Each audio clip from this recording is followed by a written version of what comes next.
В правительстве Ингушетии прошло еженедельное совещание под председательством первого вице-премьера Магомеда Евлоева. На повестке были 7 ключевых вопросов, в частности, водоснабжение, реализация в Ингушетии региональных составляющих национальных и федеральных проектов, ход проведения осенней призывной кампании. Также участники обсудили реализацию мероприятий по созданию кластеров за счет средств резервного фонда правительства России и работу с обращениями граждан. По итогу отчета даны соответствующие поручения.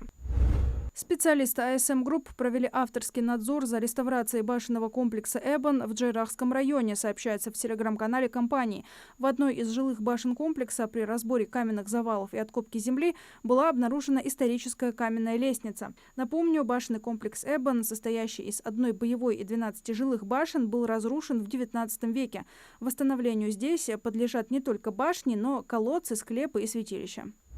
В текущем году для туроператоров в сфере выездного туризма будет уменьшен размер отчислений в фонд персональной ответственности и продлен срок их уплаты, сообщает пресс-служба правительства России. Теперь размер взносов снижен с 1 до 0,75% общей цены турпродуктов в сфере выездного туризма за прошлый год. Также изменен срок уплаты взносов. Он перенесен с 15 июля и 15 октября 2025 года на 15 января 2026 года. Решение направлено на поддержку представителей туристической отрасли.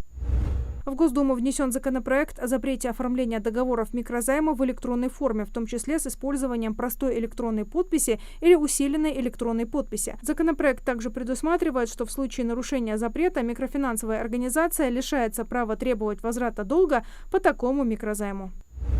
7 неполных рабочих недель будет в России в следующем году. Согласно проекту постановления правительства России, жителей страны ждут длинные новогодние праздники на 12 дней, по 3 отдыха на 23 февраля, 8 марта и 12 июня, а также по 3 дня на 1 и 9 мая. Рабочая неделя в начале ноября будет разделена пополам выходным в среду на День народного единства. Следующие новогодние праздники начнутся уже 31 декабря 2026 года.